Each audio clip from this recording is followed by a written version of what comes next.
उम्मीद है कि आप सभी लोग गो तक मेरी बात पहुंच रही होगी और आप सभी लोग स्वस्थ होंगे, अच्छे होंगे। अगर आवाज़ मेरी कट कट के आ रही है या बिल्कुल ठीक आ रही है, ज़रा बताने का कार्य करें। हाँ, बाकी देखिए 29 तारीख को भी एक केस लगा हुआ है। लगा क्या है, वो एक पिटीशन पड़ी है 29 तारीख को, तो उसमें भी हमारे कुछ साथी जो है वहाँ पर केस फिक्स कराने की कोशिश करेंगे।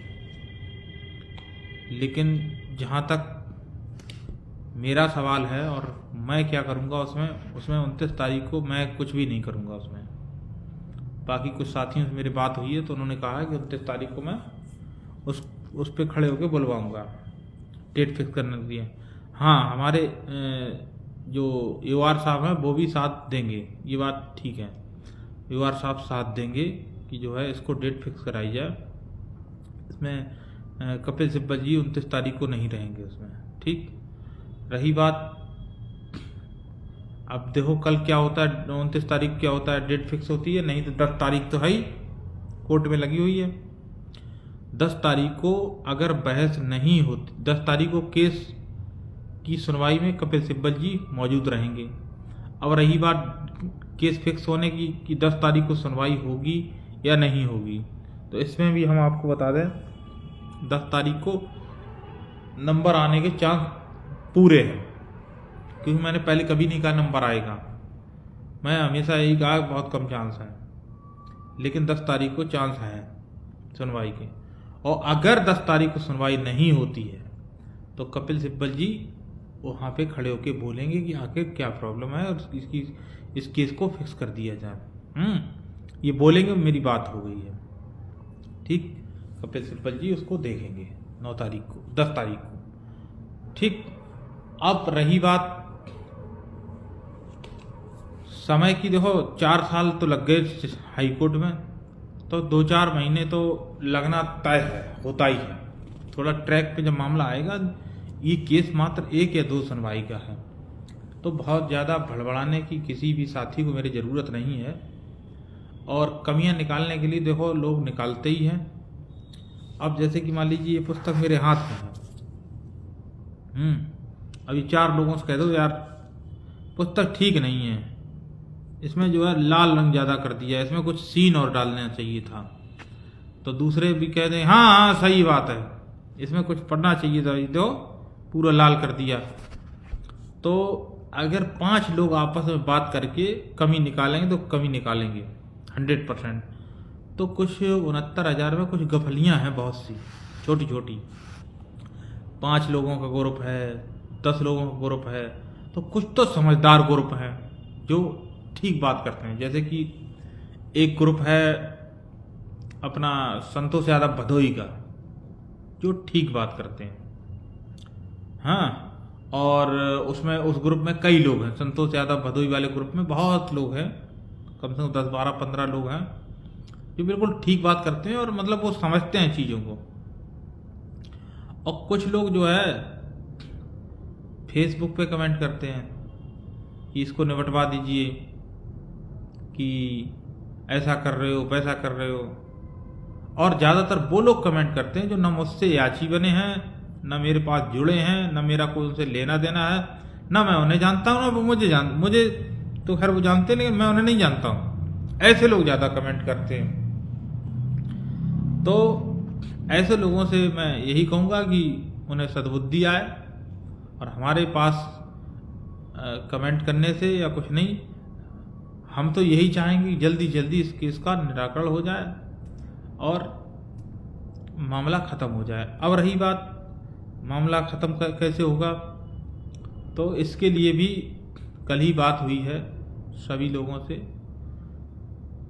तो उस मुद्दे को बहुत जल्द सरकार तक तो खैर पहुंच गया मुद्दा कि याची लाभ भी दिया जाए और प्लस जितनी सीटों का नुकसान हुआ उतनी सीटें दी जाएं। और जो लोग, जैसे मान लीजिए हमारा 5 सीटों का नुकसान हुआ तो 5 सीटें वो दे दी जाएं, और जो 5 आपने अवैध लोग नौकरी कर रहे हैं उनके बदले 5 तो नहीं, जो हमारे बचे हुए याचिका करता है उनको नौकरी दे दी जाए।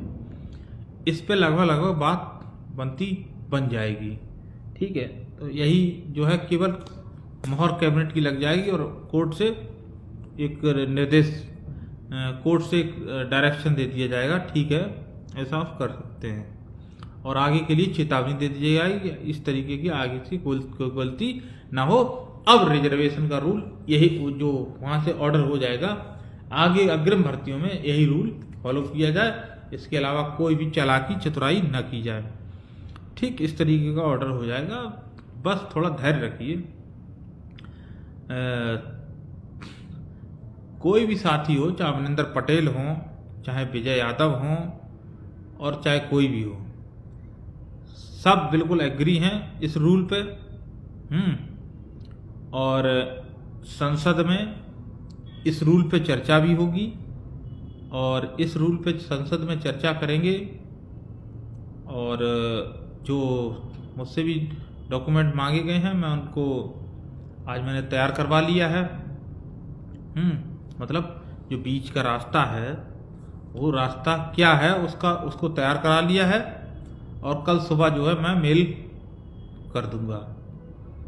जो मुझसे राय मांगी गई है वो किसको मेल करनी है, क्या मेल करनी है, कहाँ उठाया जाएगा, वो सब बातें गुप्त हैं, यहाँ नहीं बताई जाएंगी। बहरहाल उस मुद्दे को पहुंचाया जाएगा किसी मीडिएटर के माध्यम से, वो सारा मैंने तैयार कर लिया प्रोसेस, कल भेज दूंगा। और एक बात बताइए, मुझे कोई शौक थोड़ी चढ़ा है, ना तो मैं याची बना रहा हूँ नए जो भाई कि मेरी याचिका पड़ रही है, ये हो रहा है वो हो रहा है, मैं ऐसा तो कुछ कर नहीं रहा हूँ। सिर्फ मैं तो चाहता हूँ कल ही ये फाइनल हो जाए। क्यों, हर डेट पे कम से कम 7-8 हज़ार रुपये खर्च हो जाते हैं, जाओ आओ रुको 2 दिन वहाँ, और तमाम आने जाने में, खाने पीने में, टेम्पू में, ऑटो में, रिक्शा में, ओला में, वकील साहब के यहाँ जाने में, मुंशी को पैसा देना पड़ता है हर डेट पे, तो खर्चा तो मेरा हो ही जाता है। तो मैं चाहता हूँ कि ये सब खर्चा मेरा बचे और जल्द से जल्द इसको फाइनल हो जाए। तो हम तो हर दिन चाहते हैं कि फाइनल हो जाए, हर कोई चाहता है फाइनल हो जाए, लेकिन भाई उसमें सिस्टम है थोड़ा। तो 10 तारीख को 100% मैटर लगेगा अपना, पूरा 100% लगेगा।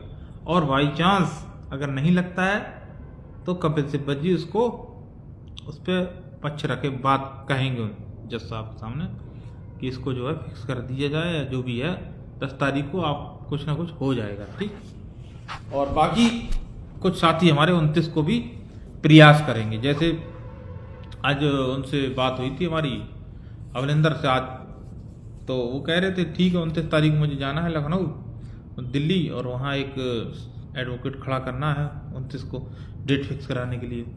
अच्छी बात है, और भी लोग खड़ा करें। जिन लोगों के पास अतिरिक्त पैसा है वो लोग 29 तारीख को एक कम से कम 1-8 लाख रुपए खर्च करके कोई भी सीनियर एडवोकेट खड़ा करके डेट फिक्स कराने के लिए आग्रह तो कर ही सकता है। बाकी EOR तो हमारे लोग अनूप चक्रवर्ती जी रहेंगे ही रहेंगे हैं, और भी EOR रहेंगे, 1-8 सीनियर कर लिया जाए, कोई दिक्कत नहीं है। तो हो सकता है डेट फिक्स हो जाए। और इस कोर्ट की ये खासियत है कि अगर डेट फिक्स हो जाता है तो जो है 100% फाइनल हो जाता है। अब आ जाइए, मैं 2 मिनट कुछ बात स्पेशल करूंगा इस केस से हटके और इस मामले से हटके। आज मैं इलाहाबाद आया, तो इलाहाबाद में ही हूँ आज। मैं कल दिल्ली था, आज सुबह लखनऊ आया। लखनऊ में थोड़ा दोपहर में 1-2 काम थे वो निपटा के फिर इलाहाबाद आना पड़ा कुछ ज़रूरी काम से। और इलाहाबाद से जो है कल सुबह आजमगढ़ जाऊंगा। और हाँ, इलाहाबाद में आज तमाम छात्रों से चर्चा हुई, जो छात्र नेता हैं उनसे चर्चा हुई, तो उन्होंने कहा कि बहुत स्थिति गंभीर है उत्तर प्रदेश की। ये सरकार जो है मस्जिद और मंदिर का सर्वे करा रही है, एजुकेशन का और रोजगार का इस तरीके का कोई सर्वे नहीं हो रहा है। केवल सर्वे हो रहा है तो मंदिर का हो रहा है, मस्जिद का हो रहा है, धर्म का हो रहा है, ना तो किसी एजुकेशन सेक्टर में कोई सर्वे चल रहा है, और ना ही कोई नौकरी रोजगार में कोई सर्वे चल रहा है। और लोग अंधभक्त बने हुए हैं, ठीक है। और कभी भी आपने कहीं भी लिखा पढ़ा देखा हो कि चलो शिक्षा के मंदिर, कहीं बड़ी बड़ी दीवारों पर कहीं लिखा देखा नहीं, लेकिन आज कल आपको लिखा मिल जाएगा, चलिए इलाहाबाद चलो, कुंभ चलो, ये चलो वो चलो, अरबों रुपया खर्च किया जा रहा है, लेकिन शिक्षा के नाम पर बजट घटाए जा रहे हैं। और जो पूंजीपति लोग हैं उत्तर प्रदेश के, वो पूंजीपति लोग जो हैं वो लगातार जो है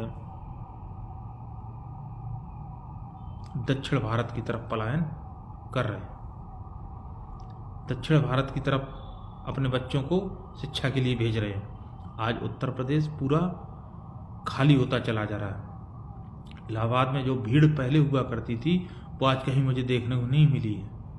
इलाहाबाद वाले लोग पहले दिल्ली की तरफ भागे और अब कुछ लोग दिल्ली जा रहे हैं, अब कुछ लोग ज़्यादातर दक्षिण भारत में जा रहे हैं। आपके पुणे जा रहे हैं, केरल जा रहे हैं और भी तमाम जा रहे हैं जगह। दक्षिण भारत की तरफ लोग पढ़ने के लिए जा रहे हैं। उत्तर प्रदेश में अब ये सब चीज़ें लगातार समाप्त हो रही हैं। तो जितने भी जागरूक मेरे दोस्तों साथियों, 69,000 आरक्षण के साथ साथ समय समय पर बस में, ट्रेन में, जहाँ भी बैठें एजुकेशन की भी बात किया करें लोगों से। और जिस तरह तरह के सर्वे चल रहे हैं, सरकार से अनुरोध करें कि एक सर्वे जो है एजुकेशन का भी होना चाहिए और सर्वे नौकरी रोजगार के लिए भी होना चाहिए। सिर्फ धर्म से काम नहीं चलेगा। धर्म हमारे आस्था का विषय है। धर्म हमारे जीवन को जीने की एक शैली है, लेकिन रोटी, कपड़ा, मकान और शिक्षा ये हमारी ज़रूरतें हैं। इसके लिए सरकार ध्यान दे। ठीक, सभी लोगों को नमस्कार।